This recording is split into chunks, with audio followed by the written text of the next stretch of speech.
어제 많은 분들이 저녁에 TV 앞에 옹기종기 모여 앉았을 것 같습니다. 유인경 평론가님. 예, 저도 본방 사수를 했는데요. 사실 저도 60여 년의 삶을 살면서 수많은 대통령 선거를 치렀지만 이런 장면이 나오리라고 생각을 못했습니다. 지난해 7월부터 12월 사이에 김건희 씨와 서울의 소리의 이명수 기자 두 분이 52차례에 걸쳐서 7시간 45분가량 통화를 했던 내용이 이제 일부가 발췌된 거죠. 네. 이 기자가 해당 파일을 MBC에 넘겼고요. 김건희 측에서는 방송을 금지해달라면서 법원에 가처분 신청을 했습니다. 네. 재판부는 수사 관련 등 일부 내용을 제외한 상당 부분의 방송을 허용했는데 네. 앵커님이 말씀하셨듯이 평소에 스트레이트의 시청률이 1.8%에서 3% 정도였는데 17%면 자체적으로 굉장한 대박 성공인 거죠. 그래서 시청률의 성공을 보였지만 내용을 면에서 보면 좀 사람들이 실망을 했습니다. 왜냐하면 너무나 많은 예고편들이 또 기사가 나왔었고요. 본방 사수하라는 분들도 많았었기 때문에 본방까지 사수하면서 일요일 저녁을 보냈던 거에 비해서는 이 정도? 이렇게 많아서 네. 시청률 성공, 내용은 실망 이런 의견들이 많았습니다. 네.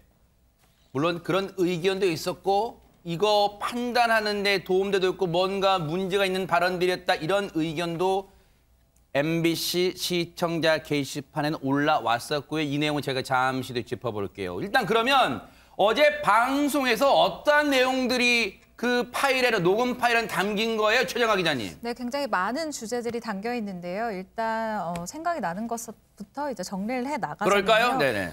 우리 캠프로 와라. 나 너무 나쁘게 생각하지 말고 좀 도와줘라라고 하면서 이 특정인에게 캠프 합류를 제안하는 모습도 있었고요. 어허. 그리고 이 윤 후보의 선거 캠페인 콘셉트를 상의하는 모습을 이제 보이면서 김건희 씨가 선거 전반에 개입한 것이 아니냐라는 비판이 여권에서 나왔습니다. 네. 김 씨는 작년 7월에 이 기자에게 도움을 요청하는 과정에서 윤 후보의 경선 캠프에 대해서 이렇게 이야기를 하기도 합니다. 남편에게 일정 같은 거 하지 말고 캠프가 엉망이니까 조금 자문을 받자고 하고 있다라면서 이제 불만이 있는 목소리를 내기도 했는데요. 네. 이 기자가 이렇게 또 이야기를 합니다. 만약에 내가 캠프에 가면 무슨 역할을 하면 되느냐라고 물어보니까 할 거 많지. 내가 시키는 대로 해야지. 정보업 같은 거, 우리 동생이 잘하는 이 정보 같은 거 띄어서 이제 들고 오는 그런 역할을 이야기하기도 하면서요. 이 김 씨가 대화 도중에 노량진 수산시장 선거운동 콘서트를 제안을 이제 받았어요. 이 기자가 이런 건 어떠냐라고 얘기를 했더니 문자로 보내달라. 정리를 해서 내가 우리 캠프에 적용을 좀 하게라고 이렇게 정리를 또 해달라라고 하는 이야기를 하기도 했습니다. 네. 일단 저 내용을 토대로 이런저런 의혹, 단정할 수는 없습니다만 김건희 씨가 엊그제 무슨 사과하는 그런 차분한 어조의 목소리는 아니었고 특히 정치에 무관심한 그런 배우자인 줄 알았는데 어제 통화 내용을 들어보면 선거에 특히 캠프 일에 관여하고 있는 거 아니냐? 아니야? 라는 의혹을 가질 만한 대화들이 오갔다는 거에 지금 다시 한번 짚어보면 이명수 기자라는 사람한테 서울의 소리 유튜브 채널 기자라는 사람입니다. 도움을 요청하는 과정에서 남편한테 일단 일정 같은 거 다른 거 하지 말고 당시의 캠프, 윤석열 후보 캠프 경선 과정이었을 것 같아요. 이때는 캠프가 엉망이다. 일단 평가를 한 거예요. 조금 좀 자문을 받자고 하고 있거든요. 제가 남편한테. 그래서 다음 주는 저 때 언제 통화가 이뤄진 시점인지 보세요. 7월 21일 저 때는 당에 들어가냐 마냐 뭐 그런 차원이었어요. 국민의힘에 들어가냐 마냐. 그래서 다음 주는 많이 쉬고 할 거예요. 자, 그랬더니 그 이명수 기자라는 사람이 자문을 받자고 하니까 내가 그럼 역할이 있나? 그러면 캠프에 가면 내가 무슨 역할을 하면 되냐고 되물으니까 내가 시키는 거대로 해야지. 상당한 영향이 있는 것처럼 오해할 만한 일을 발언을 합니다. 내가 시키는 거대로 해야지. 그러면서 구체적으로 찝어줍니다. 정보업 같은 거. 이명수 기자 누님 동생 사이로 호칭을 해요. 전화해서. 정보 같은 거 있잖아. 발로 뛰어서 얻는 거. 그런 것 좀 얻어다 줘. 이런 얘기가 이루어집니다. 그런데 그 다음 대화에서 유인경 평론가님, 뭔가 억소리가 들린다면서요. 그게 무슨 내용입니까? 이런 얘기를 하더라고요. 그러니까 아마도 이 서울의 소리에서 일하면서 월급이 많지 않다, 형편이 좋지 않다라는 이야기를 토로한 다음에 이어지는 것 같습니다. 네. 뭐 이재명 후보가 된다고 동생을 챙겨줄 것 같아? 어림도 없는 말이다. 명수가 하는 만큼은 줄 거야. 잘하면 1억 원도 줄 수 있지라면서 구체적인 금액을 제시했습니다. 근데 이게 뭐 월급인지 연봉인지는 알 수가 없는데요. 사실은 클린턴 대통령이 대선에 나갔을 때 자신을 뽑으면 힐라리까지 얻는다. 1+1. 그래서 굉장히 능력 있는 영부인까지 온다는 게 굉장한 그 메리트가 있었지만 뒤에서 이렇게 캠프에 온 사람들한테 금액 제시까지 하는 거는 적어도 대한민국의 정서상은 영부인이 나섰던 일이 없기 때문에 많은 분들이 이렇게까지 깊이 개입했나와 그 낯선 일이니까요. 그다음에 억 단위라는 게 연봉 억대도 꽤 있으시겠지만 네. 굉장히 보통 사람들한테는 큰 액수로 받아들여졌던 것이 사실이어서 이 기사가 굉장히 많이 회자되고 있는 것 같습니다. 일단 이 대목에서 국민의힘 선대본부에 몸담고 있는 장해찬 청년본부장님 얘기 안 들어볼 수가 없어요. 일단은 다른 통화 내용은 저희가 차근차근 다룰 테니까 일단 요 내용, 저희가 지금 방금 공개해드린 이 내용 어제 방송 뭐 본방사수 하셨을 것 같으니까 일단 요 내용은 어떻게 보셨어요? 이게 계속 기자는 김건희 대표에게 누나 하고 있고 김건희 대표도 동생이라는 표현을 씁니다. 이것만 봐도 정상적인 취재 행위가 아니라 이 사적 관계를 전제로 한 사적인 대화를 녹취해서 지금 그것도 자신의 매체가 아닌 타 매체에 제공한 이 자체가 저희는 불법 녹취에 의한 정치 공작이라고 규정을 할 수밖에 없는 것이고요. 이건 사실 전후 맥락을 보게 되면 이 서울의 소리의 이모 기자가 본인의 생활고를 지속적으로 언급했다고 합니다. 지금 뭐 고졸인데 이 회사에서 나오면 다시 취업하기도 어렵고 돈도 없는데 자녀들도 있고 이런 생활고를 언급하니까 이 김건희 대표가 이 생활고에 대한 이야기를 듣는 과정에서 조금 그냥 인간적인 차원에서 해준 말인 것이지 실제로 뭐 어떤 구체적인 제의가 있었거나 이분이 캠프에 직접적으로 관여한 그런 정황은 전혀 없고요. 이런 개인적인 관계에 기반한 사적 대화까지도 모조리 녹취해서 이제부터는 언론에 공개될 수 있다고 하면 이제 기자분들과는 그 누구도 사적인 인간관계와 개인적 관계 통화를 안 맺으려고 하겠죠. 그래서 이 같은 행태가 방송되고 용인된 것 때문에 저는 정말 오늘도 열심히 현장에서 땀 흘리고 뛰어다니는 기자분들의 취재 환경이 매우 어려워졌다고 생각합니다. 정치인이나 정치권 관계자들이 이제 기자분들이랑 맘 편하게 형동생하고 뭐 통화라도 한번 하겠습니까?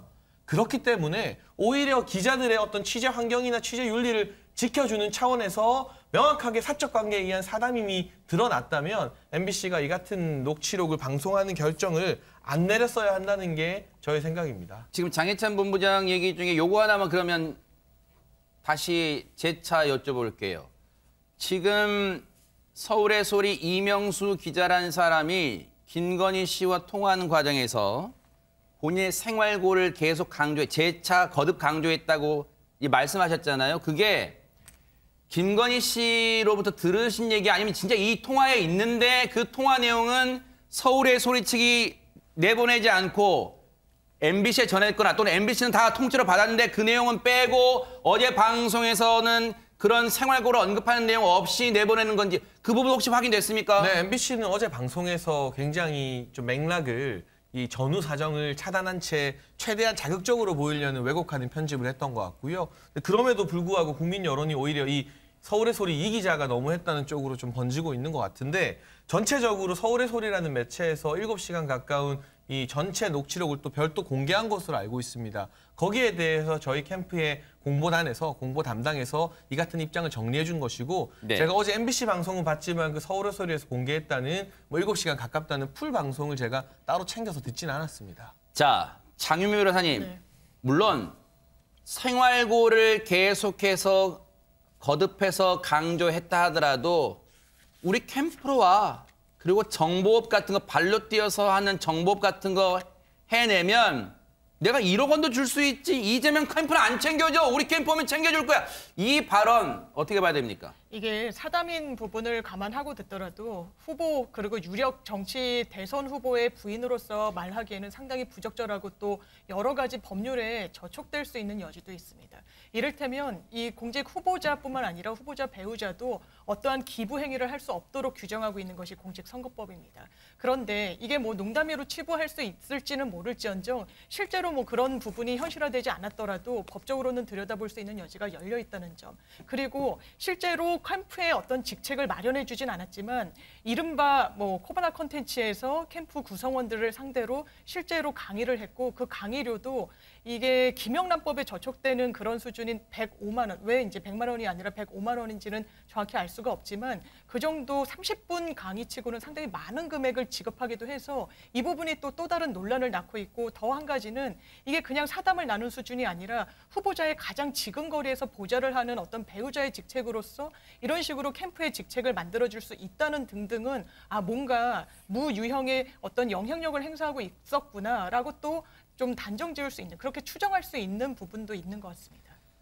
전예현 평론가님, 김건희 씨가 캠프에 관여하는 것처럼 보인다는 것은 일단 김건희 씨의 육성이 있기 때문에 실제로 이렇게 말하는 게 있기 때문에 그건 팩트예요. 사실인데 이 캠프의 영향력을 실제로 행사했는가는 또 다른 문제잖아요. 왜냐하면 내가 캠프 오면 1억도 줄 수 있고 내가 남편한테 그동안 좀 이 자문 좀 받으라고 했어. 일정 같은 거 일단 좀 쉬고 뭐 하라고 했어.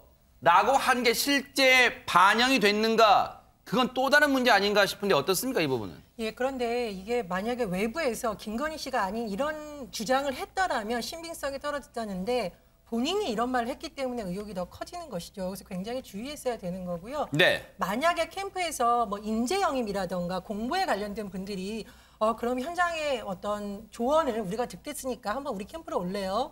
뭐 근데 연봉은 많이 주지는 못하지만 이 정도라고 하면은 그것은 캠프의 공식적인 역할하는 사람들이 한 것이기 때문에 논란이 이렇게까지 일지 않았을 겁니다. 네. 그런데 후보자의 배우자는 지금 공식적으로 선대위에서 어떤 직책이 없기 때문에 사적으로 이런 내용을 나눈 것도 문제가 되는 거죠. 그것은 캠프에 관여할 공식적인 권한이 없기 때문입니다. 그리고 사실 제가 예전에 많은 대선 후보들의 부인을 만나서 취재할 기회가 있었습니다. 왜냐하면 이제 제가 정치부를 할 만한 때만 해도 정치부 여성 기자들이 상대적으로 적어서 어떻게 보면 참 슬픈 환경이지만 역설적으로 후보 부인들하고 직접 만나서 대화할 기회가 많았었는데요. 굉장히 발언을 조심합니다. 특히 정치적 사안에 대해서 질문을 하면 나는 후보자의 배우자이기 때문에 정치나 캠프에 관여하지 않는다라고 거듭 얘기를 하거든요. 그래서 그런 부분에서 앞으로 더 주의가 필요하다라고 보고요. 네. 그리고 제가 단체장 후보의 부인이나 단체장 부인들을 만나서 가끔 묻잖아요. 그럼 첫 마디가 난 인사에 관여 안 합니다. 난 공직자가 아니에요. 난 국민이 선출해준 사람이 아니라 내 남편이 공직자이기 때문에 같이 그냥 일부분 활동을 하는 사람이라고 굉장히 주의합니다. 그래서 앞으로 이런 부분에 굉장히 신중해야 된다라고 봅니다. 참 절묘한 타이밍에 오늘 장해찬 국민의힘 선대본부 청년본부장께서 나오셨으니까 이러려고 저를 부르셨나요? 시청자분들 이러려고는 아니지만 때마침 정말 절묘한 타이밍이 된 거예요. 오랜만에 그게 오니까 분위기가 MBC 이상해졌네요. 덕분이라고 봐야 할지 네. 서울의 소리 덕분이라고 할지 모르겠지만 어쨌든 참 정말 드라마틱한 타이밍에 나오셨어요. 나온 김에 저의 궁금증이 아니라 시청자분들의 궁금증을 대변해서 제가 여쭤볼게요. 일단 저렇게 얘기했다고 당시에는 지난해 7월로 거슬러 올라가면 제 기억에는 이미 그때 장해찬 청년본부장께서 그때는 청년본부장이 아니셨지만 윤석열 후보 이 주변에서 이 중요한 일정이라든가 그런 건 늘 따라다니시는 게 언론에 포착됐단 말이에요. 그러면 당시에 김건희 씨가 내 캠프 와. 내가 챙겨줄게. 캠프에 지원할 수 있어. 라고 만약 했을 때 이게 실제로 그 이명수 기자라는 사람이 실제로 캠프에 올 수 있는 상황 구조였습니까? 김건희 씨 입김이 셌어요? 어떻습니까? 일단 제가 한 가지 전제 말씀을 네. 드리면 대선을 하다 보면 당연히 배우자나 주변에 있는 가족들도 네. 염려를 하게 되고 걱정을 하게 되고 주위로부터 자문을 구하는 것까지는 매우 자연스러운 선거운동의 일환입니다. 그 자체가 저는 큰 문제라는 생각은 들지 않고요. 저에 대해서 말씀드리면 윤석열 후보가 6월 29일에 정치 선언하기 전에 제가 공개 일정에 동행을 했었고 네. 경선 전, 경선 과정 그리고 본선에서 저희가 선대위 체제일 때 또 선대위가 이 혁파되고 개혁하여서 선대본 체제일 때 제가 단 한순간도 빠짐없이 윤석열 후보 캠프에 몸담았던 사람입니다. 네. 그런데 그 과정에서 어떤 일정이나 어떤 메시지에도 김건희 대표 측이 추천한 누군가의 인물의 영향력이 커서 저희 캠프 참모들의 결정을 뒤집는다거나 뭔가 바뀐다거나 하는 걸 제 이름과 명예를 걸고 한 번도 느낀 적이 없습니다. 아마 이 김건희 대표 주위에서 전문가라고 생각되는 분들에게 자문을 받아서 개인적인 조언을 하는 일상적인 다른 후보들의 배우자나 가족과 같은 수준의 활동이 아니었을까라고 저는 생각을 하고 있는 것이고요. 제가 사실 저희 지금의 선대본에서도 청년본부장을 맡고 있지만 청년본부에서 윤석열 후보의 공개 일정이나 이런 메시지 같은 데 관여를 굉장히 많이 하는 편이거든요. 네. 그리고 메시지팀이나 일정팀의 참모들과도 수시로 만나서 대화를 하고 여러 가지를 교류하는데 네. 어떤 외부의 영향력이나 이런 것 전혀 없었기 때문에 네. 이 사적인 대화를 가지고 그랬을 것이다라고 추측하는 것은 지나친 과장이고 정치적인 공격이라고 생각을 할 수밖에 없습니다. 오늘 특성상 장해찬 본부장께 질문 많이 갈 수밖에 없으니까 지금부터 조금 발언을 조금 더 줄여서 왜냐하면 질문 많이 갈 거예요. 그런데 그러면 나온 김에 여쭤볼게요. 일각에서 특히 여권 쪽에서는 어제 방송 이후에 거 봐라. 서초동 캠프 말로만 듣던 서초동 캠프가 있다는 게 드러난 거다. 즉 서초동 캠프라는 게 이제 사무실이 서초동에 있으니까 코바나 콘텐츠. 김건희 씨의 입김이 세다는 건데 정말로 김건희 씨가 그러면 앞서 질문과 좀 맥이 닿습니다만 김건희 씨가 그러면 여기에 어느 영향력을 미칠 수 있을 정도로 좌지우지한다거나 아니면 자기 여보 이 사람 좀 써봐요. 우리 회사에 있는 사람이 일 잘해요. 그런 경우가 없었다는 건가요? 한 번도? 네, 일단 제 입으로 말씀드리기 민망하지만 제가 어쨌든 공식 석상에서 처음으로 윤석열 후보와 함께 등장한 알겠습니다. 뭐 1호 참모라고 불리지 않습니까? 네. 그런데 저는 김건희 대표님과 따로 연락을 한 적도 심지어 전화 통화를 한 적도 없고 전화번호도 모릅니다. 제 핸드폰에 그분의 번호 역시 전혀 저장되어 있지 않습니다. 네. 만약 지금 언론에서 말하는 것처럼 정말 김건희 대표님이 누군가를 추천하고 중요한 인사에서 역할을 하셨다면 윤석열 후보의 첫 정치 일정에 동행하는 공개 참모로 제가 어떤 연락이나 뭐 최소한 그 흔한 문자 메시지 하나 없이 설 수 있었겠습니까? 전혀 그렇지 않다는 증거가 바로 저 자신이기 때문에 제가 자신 있게 말씀드릴 수 있는 그러면 겁니다. 저 통화 내용은 이른바 김건희 대표가 허장성세가 심하다는 거 쉽게 말하면 허풍이 심하다는 거 좀 과장되게 발언한다는 거예요. 어떻게 봐야 됩니까? 그럼 이 부분. 그런 부분에 대해서 제가 정치적인 해석을 덧붙이고 싶지는 않고요. 다만 이 서울의 소리라는 매체가 사실은 진보 성향 중에서도 굉장히 공격적인 곳의 매체라는 건 널리 알려진 사실 아니겠습니까? 그 과정에서 뭔가 조금 우호적인 방향으로 설득하고자 그리고 사적인 인간관계가 형성되었다고 믿고 그 사적인 인간관계의 믿음의 전제 아래에서 좀 편안하게 사적인 대화를 나눈 것인데 이것이 뭐 취재 활동이라거나 공개될 줄 알았다면 이런 편안한 대화 자체가 불가능했겠죠. 그렇기 때문에 국민의힘에서는 사담을 정상적인 취재 행위가 아닌 사담을 녹취해서 공개하는 것은 기자들이 정확하게 취재를 위해서 녹취하겠습니다 말하고 전화하는 것과는 완전히 다른 비윤리적인 취재라고 지적을 하는 겁니다. 알겠습니다. 다시 한번 말씀드리면 절묘한 타이밍에 장해찬 본부장이 나오셨기에 제 질문은 약간 반대쪽에 선 공격적 질문임을 좀 감안해 주세요. 왜냐하면 제가 편들 수는 없으니까요. 그래서 장해찬 본부장이 일단 해명의 자리를 마련해 드릴 테니까 이 아는 범위 내에서 답변해 주시기 바랍니다. 그런데 어제 발언에서는요. 지금 논란이 커질 만한 그런 내용도 나왔어요. 유인경 평론가님 그 내용 좀 소개해 주시죠. 저는 일하는 여성으로서 이 얘기를 좀 하고 싶습니다. 전에 대통령 부인들은 나는 몰라요. 나는 몰라요. 근데 인선에 관여하고 아니라 21세기에 전문직 여성이 아내로 둔 분이 아내 후보잖아요. 어쨌든 분이 나는 몰라요. 나 아무것도 안 해요라는 것도 사실 거짓말입니다. 그러네요. 예. 20년 동안 자기 사업을 했던 사람이 인맥이 없겠습니까? 아니면 정치 감각이 없겠습니까? 김정숙 여사도 대통령 후보 시절에 1년 동안 토크 콘서트 명랑한 정숙 씨라는 자기 이름을 단 콘서트를 했었습니다. 아하. 그래서 그런 행동하고 이거랑 똑같지는 않지만 네. 목소리를 내는 차원에서 자기 목소리도 있고 나도 아는 사람이 있다는 건 오케이입니다. 그런데 이제 문제는 사실 저로서는 좀 놀랐던 게 이 미투 이야기입니다. 네. 미투에 대해서 이런 얘기를 했더라고요. 미투 터지는 게 다 돈 탓이다. 돈을 안 줬으니까 미투라고 한 것이다. 보수는 돈을 줬기 때문에 탈이 없지 않느냐.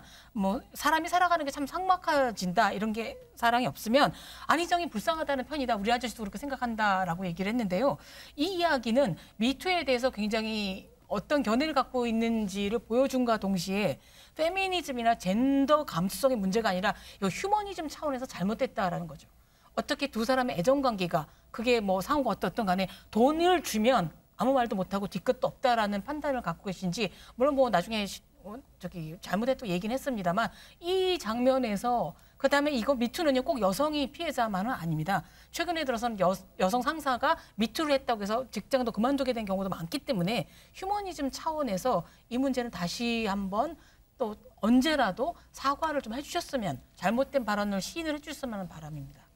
내용은 저희가 그래픽으로 다 보여드렸기 때문에 다시 한번 제가 읽지는 않겠습니다만 전혜연 평론가님은 저 미투 관련 저것은 발언에만 그치는 게 아니라 혹시 김건희 씨가 이 전반적인 미투 사안에 대한 기본적인 사고방식이에요? 이거 어떻게 해석해야 됩니까? 일단 유인경 평론가님 말씀하신 내용 중에 좀 보충할 내용이 있습니다. 제가 후보 부인들이 아무것도 모른다는 건 주로 인사와 캠프 운영에 관한 것을 말한 것인데요. 인사는 공적인 조직에서 담당자들 외에 다른 사람들이 그것에 관여했을 때 비선 논란이 일어납니다. 특히 인사는 그렇습니다. 그래서 그 부분을 좀 말씀을 드려서 후보 부인들이 굉장히 중요하게 여기고 조심한다라는 설명을 조금 더 붙이고요. 네. 두 번째로 미투 관련 발언은 저는 사실 방송을 보면서 내가 들은 내용이 맞나라는 생각이 들었어요. 만약에 정말 뭐 친한 기자라서 사담이었다면 본인의 진심이라고 보통 우리가 생각을 하잖아요. 꾸밈없이 그냥 마음속에 있는 말. 그렇다면 이건 굉장히 위험한 발언이고 정말 국민의힘의 윤석열 후보도 이 배우자인 김건희 씨도 다시 한번 깊은 성찰이 필요하고 반성이 정말 필요하다고 생각을 합니다. 첫 번째, 보수는 돈을 주고 미투를 틀어막는다. 이거 보수 정당의 입장입니까? 아니잖아요. 보수 정당에서도 이 문제에 대해서 비판을 했었죠. 굉장히 위험한 발언. 두 번째, 진보는 돈을 안 줘서 미투를 못 막는다. 그러면 이제까지 미투를 했던 많은 인물들이 돈을 안 받아서 이렇게 본인에게 고통스럽지만 용기를 내야 하는 일을 해야 된다는 이거는 일종의 모욕적 발언입니다. 그래서 이 부분은 반드시 성찰이 필요하다고 보고요. 세 번째, 안희정 전 지사 불쌍하다고 했는데요. 저는 이 가해자를 두둔하는 발언은 도저히 용납할 수가 없습니다. 이것은 분명히 대법원에서 성범죄라고 판결이 난 거고요. 저는 이건 진보든 어느 정당이든 편을 들어줄 마음이 전혀 없습니다. 이런 문제에 대해서는 젠더 문제를 떠나서 잘못된 거라고 얘기하는 것이 상식입니다. 그래서 상식적인 선에서 국민의힘에 대해서도 물론 이 부분에 대해서 해명이 나왔습니다만 정말 이런 말로 나오지 않도록 각별한 주의가 필요하다고 봅니다. 저 발언은 유인경 평론가님이나 전혜연 평론가님 말씀하셨지만 한 문장 한 문장이 많은 시청자분들이 귀를 의심하셨을 거예요. 그런데 저 마지막 문장이 특히 윤석열 후보 본인을 곤혹스럽게 할 거예요. 왜? 그냥 이건 나의 생각이야 라고 해도 지금 기가 찰 노릇인데 마지막 보세요. 나랑 우리 아저씨는, 그러니까 남편 윤석열 후보를 아저씨라고 부르나 봐요. 나이 차가 뭐 띠동갑 차이가 난다고 하니까. 자, 나랑 우리 아저씨는 되게 안희정 편이야. 이거는 장해찬 본부장께서 나오셨으니까 이거는 해명을 좀 해주셔야 될 것 같아요. 이게 진짜 윤석열 후보도 집안에서 아내분인 김건희 씨랑 얘기할 때 나도 맞아. 당신과 같은 생각이야. 나도 안희정이 불쌍해. 이렇게 했을 거란 말입니까? 이거 어떻게 해석해야 됩니까? 오늘 그 같은 기자분들의 질문이 현장 일정 마치는 백브리핑 시간에 있었고요. 거기에 대해서 윤석열 후보는 별로 덧붙일 말씀이 없다. 다만 이런 통화 내용 자체가 논란이 된 것으로 국민들께 송구하다는 입장을 밝혔고 김건희 대표님 같은 경우는 서면을 통해서 이렇게 해명했습니다. 성착취한 일부 여권, 진보 인사들 비판하는 과정에서 매우 부적절한 말을 하게 되었습니다. 송구하게 생각합니다라고 서면 입장을 밝힌 만큼 여기에 대해서는 김건희 대표님이 직접 밝힌 입장으로 가름하는 게 맞는 것 같습니다. 그런데 보세요. 다시 보여주세요. 성착취한 일부 여권 진보 인사들 비판 과정에서 매우 부적절한 말을 하게 되었으면 송구하게 생각합니다. 이거는 지금 장해찬 본부장께서는 입장 냈습니다라고 그냥 일갈하지만 장윤미 변호사님께 여쭤볼게요. 이게 그냥 저렇게 또 윤석열 후보 본인은 어쨌거나 아내 저런 말로 심력했죠. 죄송합니다. 더 이상 들을 말씀이 없습니다. 이게 혹시 이렇게 넘어갈 수 있는 사안입니까? 그냥 저렇게 김건희 씨도 보도자료 내고 매우 부적절했습니다. 송구스럽습니다. 이렇게 얘기했어요. 이 부분에 대해서는 윤석열 후보가 정확한 답변을 내놔야 될 겁니다. 후보 부인으로서 부적절하다는 것을 넘어서 이 대법원 확정 판결이 난 사안에 대해서까지 뭔가 가해자로 지칭되는 사람을 두둔하는 그런 태도. 그렇기 때문에 여성계에서 바로 전형적인 2차 가해라는 이야기가 나왔고요. 이런 일련의 과정들을 보면 저는 홍준표 전 대표가 지적한 그 말이 제일 정확하다고 봅니다. 굉장히 충격적입니다. 이 같은 여성으로서 사실 미투 피해자들은 본인이 피해 사실을 공론화하고 어떤 세상 밖에 알릴 때 굉장한 본인의 어떤 용기를 내야 되는 그런 상황이 있습니다. 피해 사실을 끊임없이 복귀하고 사람들에게 단정당하고 이런 과정들을 어떻게 삭막하다고 표현할 수 있는지 이 부분이 오히려 사담이라서 더 쉽게 본인의 진위가 나온 것이라면 더 큰 문제라고 생각합니다. 자, 파장이 더 커질지는 계속 볼게요. 뉴스파이트가 따라붙어 볼게요. 어제 통화에서 공개된 MBC가 공개한 내용 또 소개해 주시죠. 최정아 기자님 어떤 내용이 있었습니까? 네, 다음 내용은 또 이게 있는데요. 이제 남편이 총장 되고 대통령 후보 될 줄 꿈이나 상상을 했겠냐라고 하면서 사실은 빨리 나와서 좀 편하게 지내려고 했었는데 예기치 못하게 이런 일들이 펼쳐졌다라는 얘기죠. 정치권에 몸담거나 그러지 않고 그냥 검찰총장 끝내고 네. 자연인으로 살고 싶었다 뭐 그런 건가 봐요. 네, 그런 얘기를 하면서요. 이걸 누가 키워준 거냐. 문재인 정권이 키워준 거다. 보수가 키워줬겠냐라는 얘기를 했습니다. 그리고 다음 대화가 또 있는데요. 이 다음 대화를 보시면 네. 이 조국 수사는 사실 그렇게 크게 펼칠 일이 아니었는데 유시민 유튜브 이런 곳에서 자기 존재감을 높이려고 사실 계속 키워가지고 그러니까 이 논란을 계속 키웠다는 얘기겠죠. 화제성을 계속 높여서 계속 이 일이 커졌다라는 의미로 이야기를 하면서 이 검찰과의 싸움이 됐다라고 짚었습니다. 그러면서 조국의 적은 민주당이다라는 이야기를 했는데요. 이는 여권이 검찰의 이 조 전 장관 수사를 강하게 공격을 하면서 오히려 수사 지휘를 하던 윤 후보가 급부상하게 됐다. 이 두 가지 문장을 통해서 이 두 대화를 통해서 이렇게 해석을 할 수 있을 것 같습니다. 실제로 무슨 영향력을 끼쳤는가 안 끼쳤는가는 별개 얘기지만 이 말은 이 통화 내용만 놓고 보면 장유민 변호사님 네. 글쎄요. 수사 상황도 꿰고 있는 거예요. 어떻게 봐야 됩니까? 저는 전직 검찰총장의 부인이 사실 검찰의 정치화 그리고 정치검찰이라는 오해를 조금 자초할 수 있는 부적절한 발언을 했다라는 생각이 듭니다.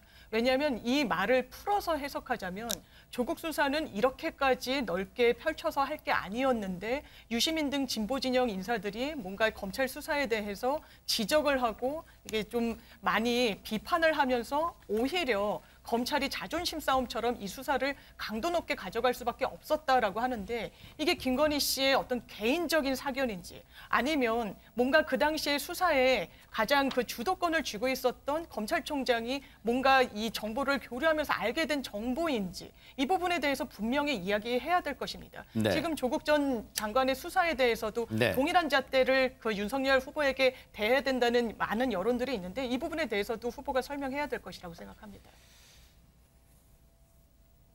여권이 자초한 일이다.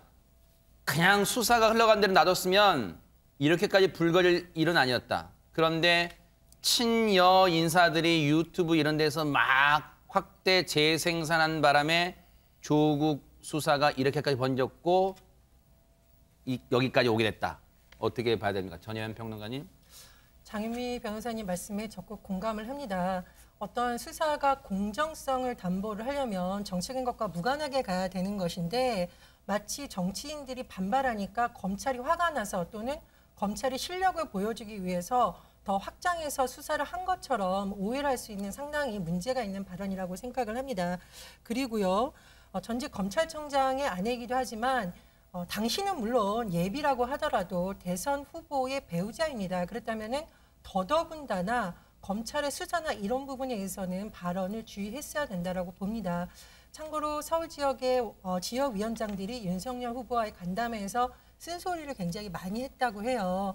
제가 보기에는 사실 수도권에서 원외 지역위원장을 한다는 것이 보수 정당이든 진보 정당이든 굉장히 힘든 일이고 민심의 바로 최현장에서 쓴소리를 많이 듣습니다.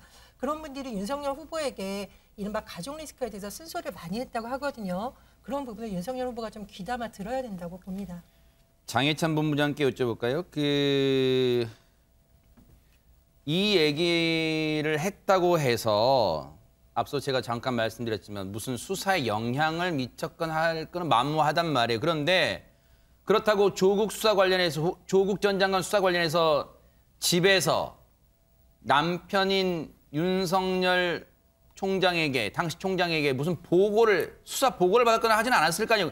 제가 드릴 말씀이 뭐냐면 핵심은 혹시 그냥 언론에 나온 내용을 자기의 개인적인 생각을 편한 상대인 당시 이명수 기자라는 사람한테 그냥 전달하는 말하는 과정에서 나온 건지 이 맥락을 이 조국 수사 관련 내용에 대한 선대본부의 반응 이건 뭐라고 보십니까? 해석은 어떻게 해야 됩니까? 저희가 개별 발언 하나하나에 대해서 다 별도의 어떤 입장을 가지고 있는 건 아니고요. 저희는 어쨌든 참 국민들이 코로나19로 힘든 가운데 이런 또 하나의 논란이 터진 것 자체에 대해서 좀 송구스럽고 낮은 자세로 임하겠다는 마음인데 다만 열린공감TV라는 유튜브 매체에서 MBC 스트레이트 방송 며칠 전에 입장문 낸 게 있습니다.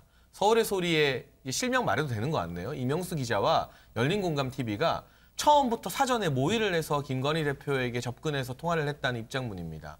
그러면서 이 이명수 기자가 김건희 대표의 환심을 사기 위해서 일부러 열린공감TV를 공격하는 기사도 내가 쓰겠다. 이런 식의 치밀한 모의, 작당, 끝에 김건희 대표로부터 최대한 뭔가 불리할 수 있는 발언들을 끌어내고 유도하려고 애를 쓴 티가 역력하다는 게 저희의 주장이 아니라 친여 매체인 열린공감TV가 기자들에게 보낸 입장문에 모두 담겨있는 내용입니다. 그러니까 사전에 이 이명수 기자가 열린공감TV와 지속적으로 상의하면서 어떻게든 공개됐을 때 김건희 대표에게 불리할 수 있는 발언을 유도신문하는 과정에서의 발언 하나하나가 다 담겨있기 때문에 그리고 처음부터 이게 정상적 취재가 아니기 때문에 그 같은 발언 하나하나에 대한 저희의 입장을 말씀드리기보다는 이런 식의 취재 아닌 취재가 결코 있어서는 안 된다는 점을 네. 저희는 다시 한번 강조드리고 싶고요. 발언의 구체적인 내용에 대한 개별적인 평가는 국민들이 하시겠죠. 네. 국민들이 하시고 있는데 그 부분을 떠나서 저희가 또 언론을 질타하는 것과는 별개로 이런 논란을 또 야기하는 것 자체에 대해서 윤석열 후보도 오늘 송구하다고 밝혔으니까요. 그 입장을 다시 전해드리겠습니다. 그럴게요. 그 부분도 저희가 잠시 뒤에 또 짚어볼게요. 그런데 어제 방송에서는 MBC 스트레이트에서는요. 여러 내용을 물론 법원에서 내보내지 말라 한 부분을 제하고 여러 부분 중 이 내용도 있었습니다. 그런데 이 부분도 파장 큰 것 같아요. 유인경 평론가님 어떤 내용입니까? 예, 박근혜 전 대통령 탄핵에 대해서 김건희 씨가 이제 논평을 아 그래요? 정치평론에 가까운 얘기를 한 거죠. 박근혜 대통령을 탄핵시킨 건 보수야, 진보가 아니라 바보 같은 것들이 진보나 문 대통령이 탄핵시켰다 생각하는데 보수 내에서 탄핵시킨 거야라는 발언을 했습니다. 근데 물론 저는 이해가 간 점이 있습니다. 제가 기자로서 많은 분들이 인터뷰할 때 그냥 들어주면 눈을 마주치면서 이게 기사를 쓰는 것과 녹음기를 켜는 것과 수첩을 적는 것과 대화 내용의 온도 차이가 굉장히 다릅니다. 그런데 공식적인 취재 요청을 받은 게 아니라 52차례에 걸쳐서 굉장히 마음 무장해질 시킨 이후에 이건 어떻게 생각하세요, 누나? 이렇게 되면 그냥 보통 갖고 있던 사견이 나올 수도 있다라는 거죠. 어떤 영향력이나 폭발력이 나오는 거 생각을 못했을 거고 게다가 이 당시가 측근들에 따르면 어머니가 수감돼서 7kg 정도 살이 빠져서 우울증 약을 복용하고 있다라는 기사도 나왔던 적이 있습니다. 심신미약, 흔히 말하는 상태이긴 했었으나 그럼에도 불구하고 박근혜 대통령의 탄핵 문제는 사실 지금 박근혜 대통령이 사면돼서 네. 정치권에 어떤 영향을 미칠지도 모르는 상황에서는 굉장한 파장을 일으킬 수 있는 발언이라고는 생각이 듭니다. 근데 장해찬 이제 평론가가 아니라 본부장님이시지만 네. 누차 강조했듯이 이게 이명숙 기자라는 사람이 정식 기자 타이틀을 달고 정식 매체에서 공적인 질문만 박근혜 대통령 탄핵에 대해서 어떻게 생각하십니까? 이 차원이 아니라 누나 박근혜 탄핵 어떻게 된 거야? 라고 했을 때는 당연히 다른 얘기가 나오겠지만 그럼에도 불구하고 대통령 후보의 아내 같으면 조금 더 절제된 용어, 절제된 사고 그 얘기는 다 말할 계지가 아닌 것 같아 정도가 낫지 않았을까라고 생각을 합니다. 시청자분들이 이제 뭐 발언 내용마다 다 이제 궁금하시지만 일단 근본적으로 이거 궁금하실 것 같아요. 장희찬 본부장님 이거 하나 여쭤볼게요. 저도 궁금한 대목이에요. 6개월에 걸쳐서 7시간 45분 쉬운 2차례 통화해서 이 녹음을 했을 때 기자라면 취재원과의 관계에 녹음을 합니다. 왜? 장문에 그걸 쓸 수 없기 때문에 일단 녹음을 합니다. 그런데 녹음 통화 끝난 다음에 반드시 거친 절차가 있어요. 누구누구님, 지금 말씀하신 거 보도에 내보내도 될까요? 그러면 거기서 허락 여부를 묻습니다. 안 돼. 내보내면 안 돼. 그 허락하는 것도 육성은 안 돼. 하지만 내 말의 취지는 내보낼 수 있어. 하지만 어떤 경우는 내 이름도 보내지 마. 이 내용 나 누구누구 기자 믿고 말한 거야. 이거 보도 절대 하지 마. 그걸 묻는 절차가 있어요. 그러면 국민의힘에서 지금 서울의 소리에 이명수 기자라는 사람이 지금 그 절차를 거쳤는지 확인했습니까? 안 했습니까? 당연히 거치지 않았죠. 당연히 거치지 않았기 때문에 이게 취재윤리 위반이자 그래서 불법이라고 지금 말씀하시는 법적인 거예요? 문제까지 불거진다고 말씀을 드리는 거고 저도 뭐 종종 하루에도 뭐 많을 때는 수십 차례씩 취재 전화 받는데요. 저희 쪽의 입장을 설명드리면서도 죄송하지만 제가 오늘은 워딩을 드릴 게 없어요라고 말하면 제 이름으로 멘트 쓰지 말라는 거거든요. 그게 기본이거든요. 네. 그런 신뢰관계는 서로 담보된 상태에서 열심히 취재도 하고 저희가 또 취재에 응하기도 하는 건데 저는 이 사태에 있어서 가장 화낼 사람들이 바로 열심히 뛰는 현장 기자님들일 것 같아요. 이런 식으로 취재윤리 지켜가면서 열심히 취재하시는 분들까지 지금 이 이명수 기자의 취재 행태와 이 불법적인 녹취를 그대로 방송한 MBC 때문에 명예에 먹칠을 당한 셈이다. 좀 과하게 말하자면. 네. 그렇지 않을까 싶어서 정말 이게 취재된다. 물론 또 기자와 사적인 관계가 생기면 저도 형 동생 하는 기자님들이 있습니다만 그럼에도 분명히 제 이름으로 드릴 수 있는 워딩이나 제 발언에 대해서 이건 써도 된다. 이건 그냥 우리 사이의 평범한 사적인 대화다 하는 것은 제가 말하지 않아도 기자님들이 알아서 선을 긋고 구분을 해줍니다. 그게 제가 경험한 정상적 취재 행위였는데 그렇지 않았다는 점에서 그리고 앞서 말씀드린 것처럼 열린공감TV와 사전에 모의하면서 보도 시점부터 유도신문까지 다 짜 맞춰놨다는 점에서 이건 취재윤리 정도가 아니라 실정법 위반에 해당하는 좀 이 부도덕한 녹취라고 생각을 합니다. 왜냐하면 요 배경을 아시고 들으신 게 시청자분들이 좋으실 것 같아서 말씀드린 거예요. 왜냐하면 김건희 씨는 이명수 기자라는 사람이 누나 나 녹음할 거야 라고 말했는데 이렇게 말한 거야 라고 궁금하실 거 아니에요. 그 과정은 일단 없었답니다. 자, 어제 MBC 스트레이트에서 내보낸 내용 중에는 전혜연 평론가님 일단 요 내용을 어제 글쎄요. 김종인 전 위원장하고 홍준표 의원이 봤는지 안 봤는지 모르겠지만 어제 방송 이후에 상당히 불쾌했을 것 같은 내용도 많이 포함돼서 이 두 사람에 대해서. 그렇습니다. 제가 대사를 어떻게 제 마음대로 고칠 수가 없어서 김종인 위원장 이런 용어가 녹취록에 나오지 않고요. 이름을 거의 이제 그대로 말하는 분위기였어요. 그러더라고요. 그래서 김종인 위원장에 대한 김건희 씨의 발언은 본인이 오고 싶어 했다. 그러니까 이제 캠프나 이런 쪽으로 오고 싶어 했다는 발언으로 해석이 되고요. 왜 안 오고 싶겠어? 먹을 거 있는 잔치판에 오는 거지. 라고 말을 했고요. 경선 예전에 경쟁자였었죠. 홍준표 의원에 대해서는 이게 제가 방송에서 말하기 좀 민망합니다만 홍준표 까는 게 더 슈퍼챗. 슈퍼챗은 유튜브 같은 데서는 실시간 후원을 말하거든요. 그래요? 홍준표 까는 게 더 슈퍼챗은 더 많이 나올 거야. 왜냐하면 그게 또 신선하잖아 라고 발언을 했습니다. 그래서 이 부분에 대해서 홍준표 의원은 이후에 입장을 냈는데요. 이른바 이제 좀 나이가 많은 유튜브들을 비하하는 용어가 있어요. 그 용어를 쓰면서 그 사람들이 왜 나를 폄훼하고 물어뜯는지 짐작할 만하다. 참 대단한 여장부다라고 했는데 참 대단한 여장부라는 것은 이제 칭찬이 아니라 비난의 용어로서 사용을 했고요. 김종인 위원장도 이에 대해서 취재진이 묻자 불쾌감을 드러낸 것으로 전해지고 있습니다. 네. 7시간 45분 동안 도합 합산입니다. 6개월에 걸쳐서 지난해 7월부터 12월까지 진행됐대요. 7, 8, 9, 10, 11, 12, 6개월간 7시간 45분 총 통화 횟수는 52차례. 여러 얘기가 나왔을 텐데 혹시 김건희 씨를 둘러싼 의혹에 대해서도 혹시 통화가 이루어졌습니까? 최정아 기자님 어떻습니까? 네, 사실 같은 이 여성으로서 이 이야기를 꺼내는 것이 좀 미안하다라는 이 표현을 먼저 써야 할 것 같은데요.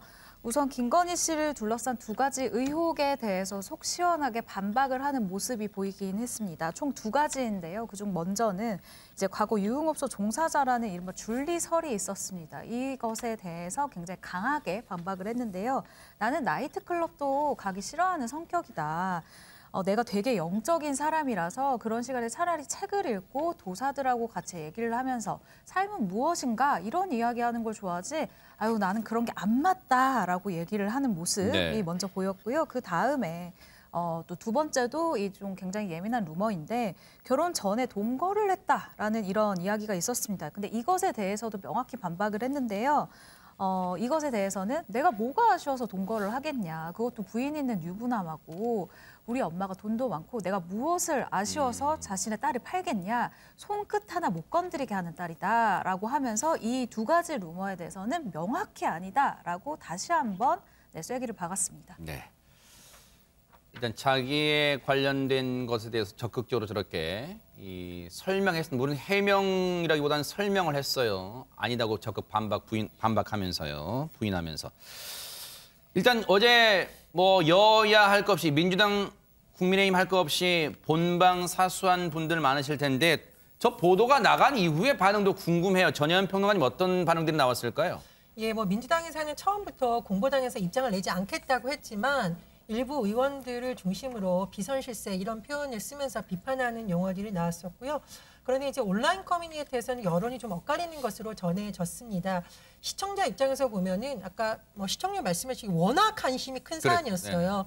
그래서 이제껏 예상됐던 것보다 더 파장이 큰 것이 나올 줄 알았는데 그 정도는 아니었다. 이런 반응이 있는 반면에 또 다른 부분은 너무 권력에 대한 욕심이 드러난 것 아니냐. 그리고 최순실에 이어서 제2의 실세가 탄생하는 것이 아니냐라는 반응이 엇갈렸다라고 합니다.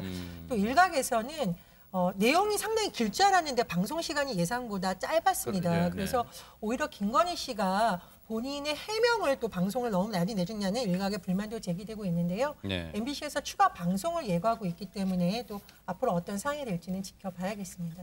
국민의힘 측에서는 방송 금지 가처분까지 신청할 정도로 바짝 긴장했었잖아요. 어제 방송 나가고 나서 국민의힘은 어땠어요, 추정하 기자님? 네, 일단 이양수 선거대책본부 수석 대변인이 이 방송 이후에 2시간 만에 입장을 내보냈습니다. 기자 입장에서 봤을 때 2시간이면 사실 뭐 아주 늦은 대책은 아니었다, 비교적 빠른 대책이었다라고 생각이 드는데요. 녹음 사실을 인지 못한 상태에서 이루어진 사적 대화이지만 국민께 심려를 끼쳐드린 점은 송구하다라고 일단 사과를 했습니다. 그러면서 방송 내용이 이 지극히 사적인 대화임에도 불구하고 이 방송사에서 공익적 목적에 부합한다고 주장을 하면서 이 불법으로 녹취된 파일을 방영을 했다. 이것은 정치적 중립성을 훼손했고 굉장히 대단히 부적절한 이런 모습이었다라고 굉장히 좀 강하게 이야기를 하는 모습이었습니다. 오늘도 해당 방송사를 향한 비판의 목소리가 나왔는데 그 얘기 들어보시고 이어가 보도록 하겠습니다. 불법 녹음한 후보 배우자의 사적인 대화 내용을 MBC에서 방송했습니다. 매우 악질적인 정치 공작 행위로 대한민국의 현명한 국민들의 수준을 과소평가한 어리석은 짓이라고 봅니다. 뚜벅뚜벅 정도를 걸어나가겠습니다. When they go low, we go high. 이상입니다. 저는 선거가 왜 이렇게 좀 저급하게 가나 하는 그런 안타까움이 있어요. 일종의 정치 공작성 녹음이었고 또 그것을 공중파인 MBC가 보도했다. 이거는 뭐 언론의 자유, 공인으로서의 검증, 국민의 알 권리 이런 것을 내세운 일종의 저급한 공작이다라고밖에 볼 수 없습니다. 네. 나경원 전 의원은 아주 거친 표현까지 썼습니다. 들으신 것처럼. 이준석 대표의 반응도 궁금해요, 유인경 평론가님. 예, 이준석 대표는 이런 얘기를 했어요. 도대체 방송에서 정확히 어떤 부분이 문제되는 건지 조금 더 명확하게 지적했으면 좋겠다. 문제라는데 뭐가 문제라는 거야. 사실 저 시청자의 한 사람으로서 그냥 흘러가는 말들만 나오고 얼굴만 비쳐있고 그러다 갑자기 동학개미 얘기가 나오는 거예요. 이게 뭐지? 라고 약간 했었는데 그다음에 또 하나 이런 얘기를 했습니다. 후보자의 배우자가 정치나 사회 현안에 대해서 본인이 가진 관점을 드러내는 것은 전혀 문제가 될 일이 없다. 그리고 또 왜 도대체 민주당은 본방사수 독립 캠페인을 당 차원에서 했는 건지 이해가 되지 않는다라고 당 대표다운 말을 했습니다. 네. 이준석 대표 한마디는 뭐지? 뭐가 잘못되고 뭐가 이렇게 크게 방송 전부터 호들갑을 떨 상황이었지? 이준석 대표 입장에서는 그런 거예요. 국민의힘 입장에서는. 실제로 장해찬 본부장께서 이제 뭐 여러 가지 뭐 방송도 보고 주변에 이제 얘기도 들으셨겠지만 어떻습니까? 어디 방송 나가고 나서 그래서 이게 대선판도 설 이제 한 2주도 안 남았어요.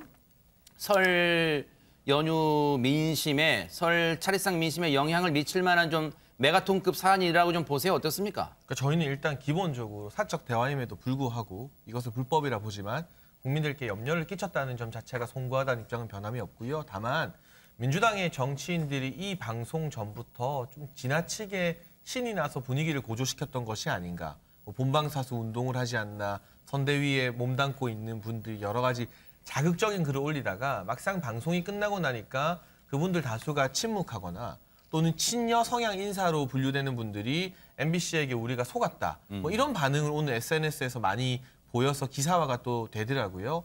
기사를 통해서 확인해 본 것만 봐도 민주당이 그렇다면 대체 무엇을 위해서 본방사수 운동을 하면서까지 어떤 기대를 한 것이고 그 기대가 어제 방송에서 어떤 식으로 충족되지 못했는가. 오히려 많은 국민들이 이젠 질문의 화살을 민주당에게 돌리지 않을까 싶습니다.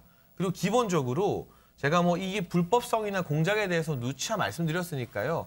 한 가지가 꼭 담보되어야 되는데 이런 방송을 할 때는 이 해당되는 당사자에게 실질적 반론권이 보장돼야 됩니다. 그런데 어떤 내용을 방송할 것인지 알아야 그 내용에 대한 반론을 준비해서 같이 담기는 게 공정한 방송 아니겠습니까? 하지만 MBC 측에서는 김건희 대표 법률 대리인이나 저희 국민의힘 선대본의 지속된 요청에도 불구하고 방송 내용을 미리 알려주지 않고 실질적 반론권을 전혀 보장해주지 않았기 때문에 뭐 다음 주에 한 번 더 방송을 한다고 하는데요. 이번 주겠군요. 어쨌든 다음 방송에서는 실질적 반론권이라도 최소한 보장해줘야 되지 않나 하는 생각이 듭니다. 그러면 어차피 관련 질문이 짧게요. 어차피 또 뒤에 이제 질문 나오겠지만 역으로 생각해 보면 뚜껑 열어봤더니 일단 국민의힘 측에서는 안도하는 분위기라면 왜 그러면 뚜껑 열어보기 전에는 왜 그렇게 강하게 반발해서 MBC 항의 방문, 뭐 방송국이 가처분 신청 왜 그렇게 강하게 방송 나가는 걸 걱정했던 거예요? 내용을 몰라서? 방송 내용에 대한 평가는 저는 전적으로 국민 여러분께 맡겨드리고 싶고요. 다만 이 같은 사적 대화가 정치 공작에 의해서 유도신문으로 점철되어서 녹취되고 그 녹취가 해당 매체도 아닌 여러 매체, 다른 매체를 거쳐서 공개되는 것 자체가 우리 정치를 2보, 3보 후퇴시키는 정치 공작이라고 보기 때문에 내용의 어떤 여하와 상관없이 이런 것은 여야가, 보수 진보가 한마음 한목소리로 우리 정치의 발전을 위해서라도 이렇게까지 좀 하지는 맙시다라고 단일화된 목소리를 내야 된다는 생각이 그런 차원이었다. 알겠습니다. 어제 방송 이후에 윤석열 후보 본인의 입장도 궁금하잖아요. 방송을 봤는지도 궁금하고요. 관련 얘기 들어보시고 이어가 보도록 하겠습니다. 글쎄 저는 뭐 그 시간에 다른 일을 하고 있어서 직접 보지는 못했습니다만은 많은 분들한테 좀 심려를 끼쳐드린 점에 대해서는 죄송하게 생각하고 있습니다. 사적인 대화 내용이 방송으로 이렇게 공개가 되는 과정에서 좀 뭐 부적절한 것도 있지만 저도 잘 이해가 안 가는 면이 좀 있습니다. 사적인 그런 대화를 뭘 그렇게 오래 했는지 남편인 제가 좀 더 잘 챙기고 이렇게 했어야 되는데 제가 아무래도 선거운동하러 새벽에 나갔다가 밤늦게 들어오고 하다 보니까 제 아내와 대화할 시간이 좀 많이 부족했던 것 같습니다. 제 처가 선거운동에 많이 관여를 했다 그러면은 그런 통화를 그렇게 장시간 할 수 있는 시간이 되겠습니까? 바쁘게 그 남편의 그 선거운동에 관여를 하고 도와주는 상황이라면은 그런 통화 가능했겠는지를 한번 좀 생각해 봐 주십시오. 장해찬 본부장께 질문이 많이 갈 수밖에 없는 상황이라는 점 앞서 말씀드렸어요. 네, 참 절묘한 타이밍에 나오셨고. 근데 이렇게 좀 여쭤볼게요. 시청자분들이 궁금하실 것 같아요. 자, 6개월간에 이루어져요. 물론 매번 그럴 수는 없지만 바쁜 와중에라도 집에 들어오면 여보, 나 오늘 어디 기자란 사람하고 통화했는데 이런 얘기를 나눴어요. 적절했나요, 내 발언이? 뭐 이렇게 물어볼 수 있을 때 그러면 6개월 동안 그러면 윤석열 후보는 아내가 서울의 소리 측과 이러이러한 여러 가지 지금 방송되지 않은 내용까지 포함하면 여러 사안이란 말이에요. 이런 내용을 통화를 했다는 걸 까마득히 정말 전혀 몰랐을까요? 시청자분들이 궁금하실 것 같아요. 일단 뭐 제가 알 수 있는 내용은 아닙니다만 통화 내용, 방송 내용을 통해서 유추해 보면 김건희 대표는 이걸 기자와의 취재라고 생각한 것이 아니라 사적인 인간관계 사이에서 나눈 사담이라고 판단했던 것 같습니다. 우리가 이 사적인 인간관계, 사회생활에서 맺은 사람들과 어떤 사적인 대화를 시시콜콜 나누는지까지 다 공유하거나 알리지는 않잖아요. 더군다나 윤석열 후보 정말 선거 일정으로 바쁜 와중에. 그래서 이 부분에 대해서 윤석열 후보가 몰랐다는 게 국민들이 이해하기 어려운 측면은 아닐 것이라고 생각을 합니다. 네.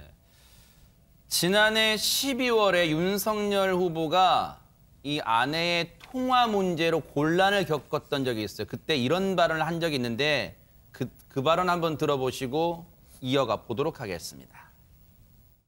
제 처가 이 기자를 좀 대하는 그런 게 좀 부족하고 해서 가급적이면은 기자하고 통화하는 거를 조금 자제하라고 제가 얘기를 하는데요. 제 처가 그 기자와의 대화에서 아마 그 결혼하기도 전에 오래된 일까지 이렇게 뒤지느냐 하는 차원에서 좀 억울함을 얘기를 했을 수는 있겠습니다만은 그게 부적절한 거로 저는 보여지고. 저 발언을 했을 때 해당 매체는 YTN과 오마이뉴스였어요. 물론 이 사안은 아니었어요. 서울의 소리 기자를 언급한 건 아니었는데 YTN과 오마이뉴스에서 잇따라 인터뷰가 되고 그 내용이 알려지면서 상대적으로 상당히 파장 컸을 때 그 발언이 저 토론회에서 질문 나왔고 그 답하는 과정에서 저런 발언을 했습니다. 장유민 변호사님. 네.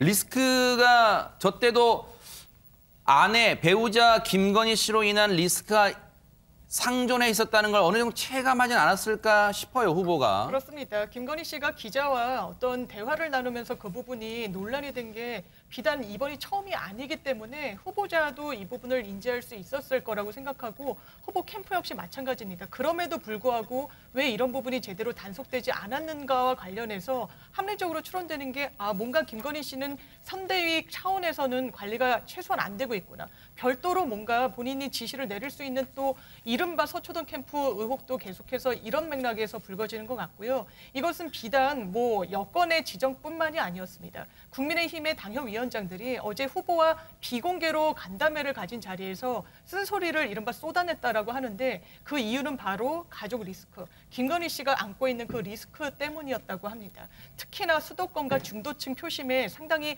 악작용을 하고 있다라는 게 자체 분석이었기 때문에 이 부분과 관련해서 선대위 차원에서 본격적으로 관리를 해야 된다라는 어떤 조언과 어떤 의견들이 상당히 많이 나온 것으로 지금 보도가 되고 있습니다. 앞서 이 통화 내용에 대해서 홍준표 의원 반응은 전해드렸고 김종인 전 위원장 반응은 어떤지 한번 짚어보고 전현 평론가님께 질문 이어가 볼게요. 일단 장유미 변호사님은 네. 김종인 전 위원장이 언급됐잖아요. 혹시 김종인 위원장은 여기에 대해서 입장 나와서 불쾌하다는 등 뭐 그런 게 있습니까 혹시? 그렇습니다. 김건희 씨가 구체적으로 김종인 전 위원장에 대해서 이렇게 얘기했습니다. 삼고 처리를 했다라는 세간의 어떤 평가와는 완전히 상이한 이야기를 했던 건데요. 본인이 굉장히 이 선대위에 오고 싶어 했고 알지 않겠느냐. 이게 먹을 거 있는 잔치판에 오는 것이라고 상당히 좀 경력이 있는 정치인이 들었을 때는 마음이 많이 상할 이야기를 했습니다.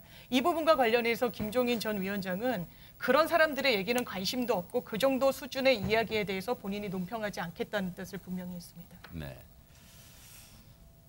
지금 여러 발언 중에 전현 평론가님 지금 선거를 앞두고 국민의힘 측에서는 여러 이슈 얘기한 것도 다 신경 쓰이겠지만 특히 박근혜 전 대통령 탄핵 관련 얘기했던 게 지금 김건희 씨가 언급한 부분은 박 전 대통령 탄핵시킨 건 보수다. 이게 최근에 노영민 전 실장이 했던 발언과 지금 괴를 같이 하는 바람에 지금 상당히 곤란할 것 같아요. 이게 보수 분열적으로 가는 거 아니냐 이런 시각도 있을 것 같아요. 예, 안 그래도 우리 공화당 관계자들이 박근혜 전 대통령 사면시기와 맞물려서 노영민 전 비서실장의 발언이 근거가 있을 수도 있다라는 식으로 또 발언을 한 적이 있습니다. 그래서 박근혜 전 대통령 사면 이후에 이른바 사면이 이전 상황, 즉 수사 상황에 대해서 자꾸 논란이 일어나고 있고 또 출간된 책의 내용에도 일부분 뭐 언급이 돼 있다 이렇게 전해져 있기 때문에 박근혜 전 대통령의 강성 지지층에서는 아마 이런 부분에 대해서 또 관심이 쏠릴 수도 있다라고 생각을 합니다. 그리고 김종인 전 위원장이 지금은 선대위에서 물러났지만 어쨌든 삼두마차로 출발했던 선대위에서 김종인 위원장이 지금 거리두기를 하고 있는 상황인데 네. 이런 부분은 굉장히 김종인 위원장이 들었을 때 불쾌할 수 있는 발언이고 무엇보다 제가 유심히 보는 부분은 홍준표 의원이 그래도 외곽에서 쓴소리도 하지만 뭐 이준석 대표를 감싸고 가라라든가 청년들의 목소리를 들어라는 측면에서는 많이 윤 후보에게 그래도 도움이 될 수 있다는 조언을 했다는 평가도 있거든요. 그런데 후보의 어떤 배우자가 나서서 다른 정당도 아닌 같은 정당의 인물에 대해서 뭔가 좀 이렇게 거칠게 비판을 하라는 식으로 종용을 했다는 논란은 홍준표 의원이나 홍준표 의원 지지자 입장에서는 굉장히 불쾌할 수 있지 않을까 그런 생각이 듭니다. 방송을 이재명 후보가 봤을까요? 또 봤다면 어떤 입장일까요? 또 민주당 쪽은 아직 공식적 당의 입장은 없지만 어떤 전체적인 분위기일까요? 한번 들어보시고 이어가 보도록 하겠습니다. 네, 저도 관심이 있어서 당연히 봤습니다. 당연히 봤지만 그냥 봤을 뿐이고 저는 그 문제에 대한 저 개인적인 관심보다는 우리 국민들의 민생과 경제에 더 관심 기울일 생각입니다. 윤석열 후보의 무능함이 드러나고 있습니다. 이 대표는 MBC 방송이 끝나자마자 입장을 냈습니다. 무엇이 문제인지 모르겠다며 구체적으로 지적해달라고 합니다. 김건희 씨는 기자에게 구체적인 금액을 언급하면서 매수 의사성 발언을 했습니다. 이뿐 아닙니다. 김건희 씨의 미투 운동에 대한 인식은 심각합니다. 더구나 윤 후보조차 같은 생각이라고 밝혔습니다.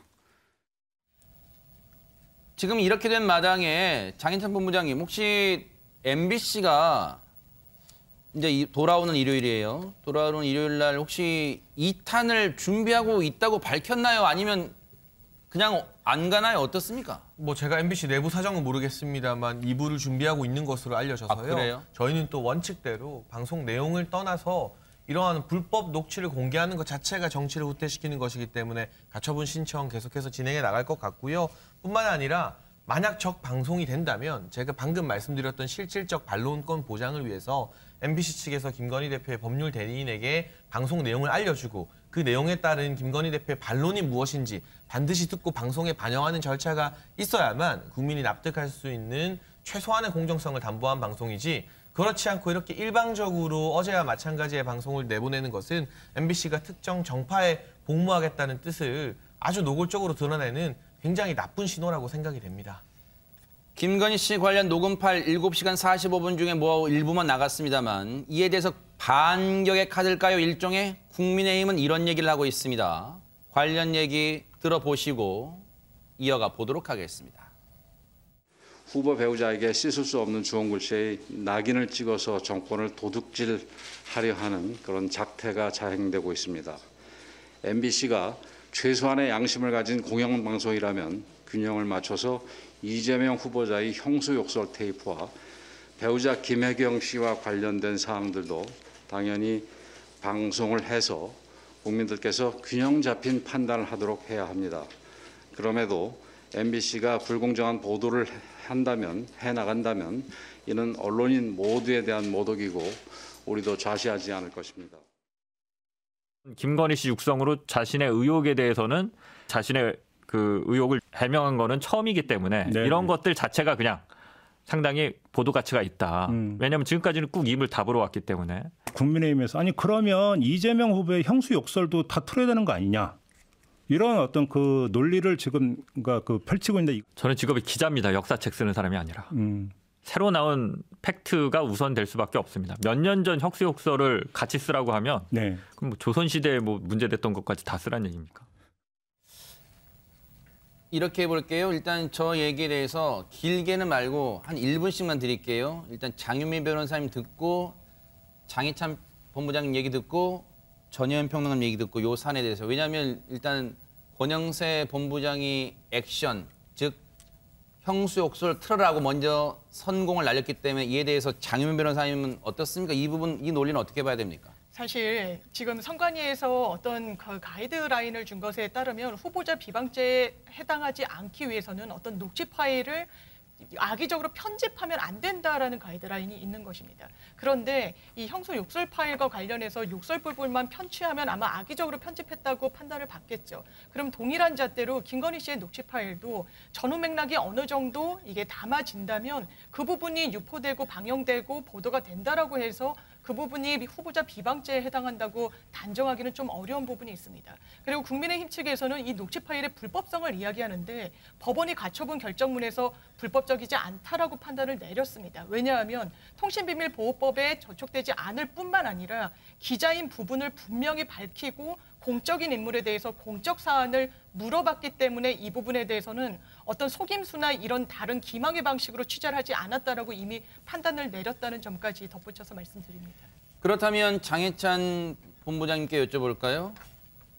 국민의힘은 김건희 씨의 7시간 45분 녹음 파일과 과거 이재명 후보의 형과에 나눴던 욕설파, 형수와 나눴던 욕설파, 이걸 동일선상에 놓고 보는 이유가 뭡니까? 일단은 방송의 공정성 때문이죠. MBC 장인수 기자님 참 뻔뻔하시네요. 몇 년 전에는 그러면 형수 욕설이 새 뉴스일 때 MBC에서 보도했습니까?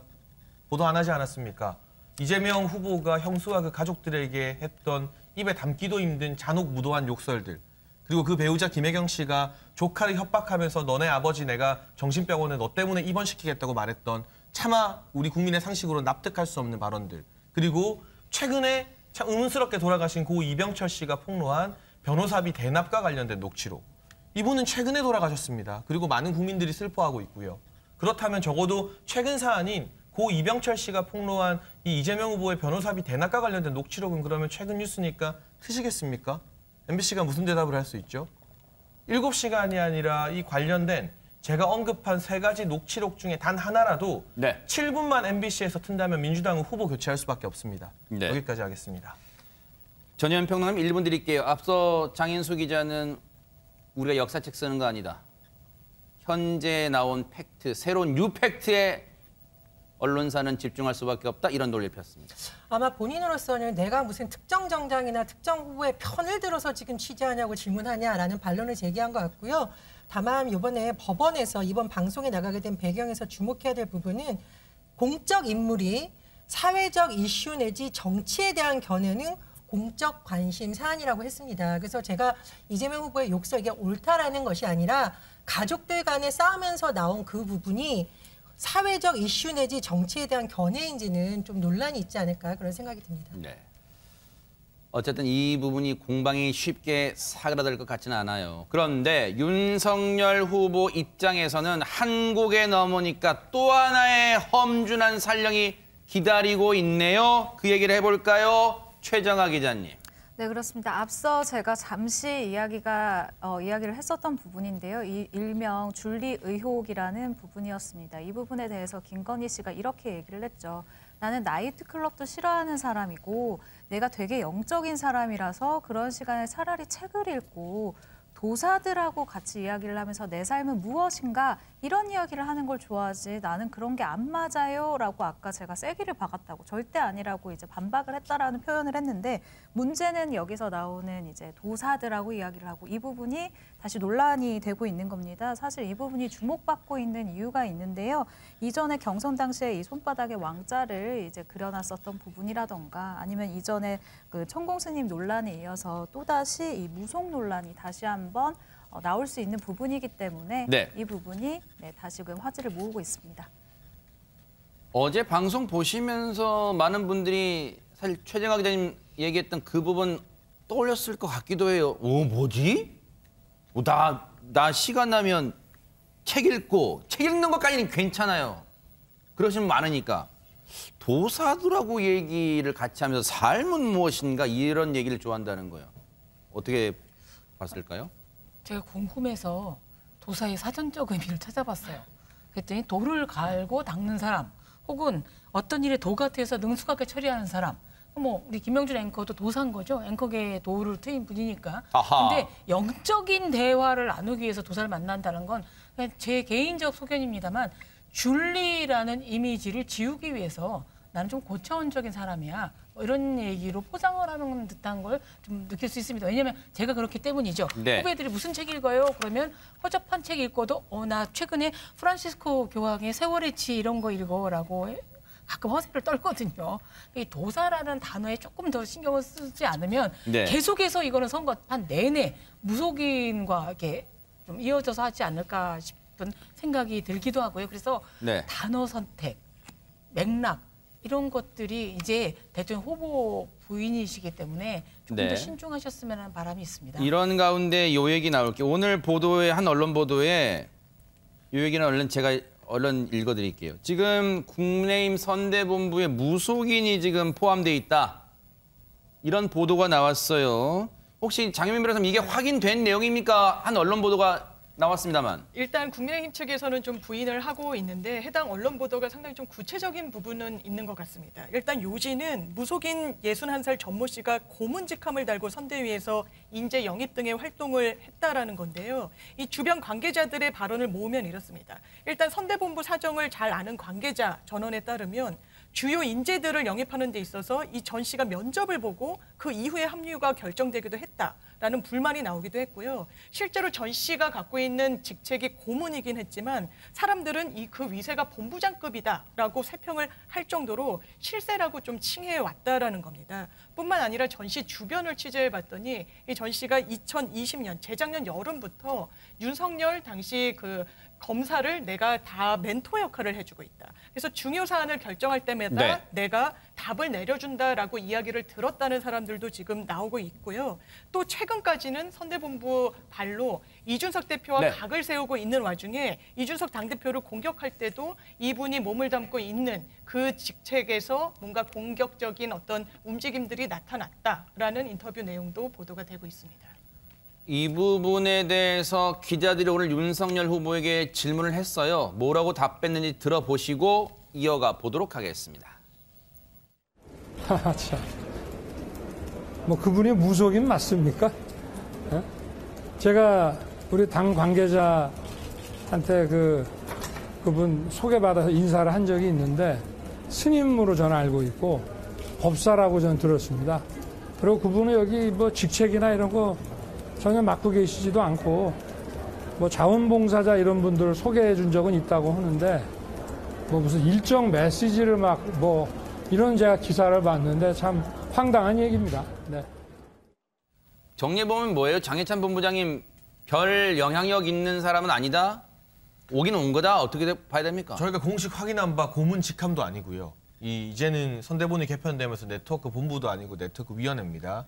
여기에 이분이 불교단체 어떤 소속 구성원 자격으로 몇 번 드나들면서 인사를 주고받았다고 합니다. 그게 전부라는 것이죠. 캠프 내에서 공식적인 직책이나 직함을 가지고 활동한 분이 아니라는 거고 윤석열 후보가 다른 분의 소개로 잠깐 인사 나눌 때도 불교계 관계자다. 이렇게 소개를 받은 것뿐인데 뭐 어떤 식으로 이런 보도가 나왔고 어떤 사실관계를 확인했는지는 모르지만 제가 메시지팀 일정팀의 참모들과 참 친합니다. 네. 제 사무실보다 그 사무실에서 더 오랜 시간을 보내는데요. 다들 황당하다는 반응입니다. 네. 어쨌든 자꾸 이런 문제가 불거지면 국민의힘 입장에서는 곤혹스러울 것 같기도 합니다.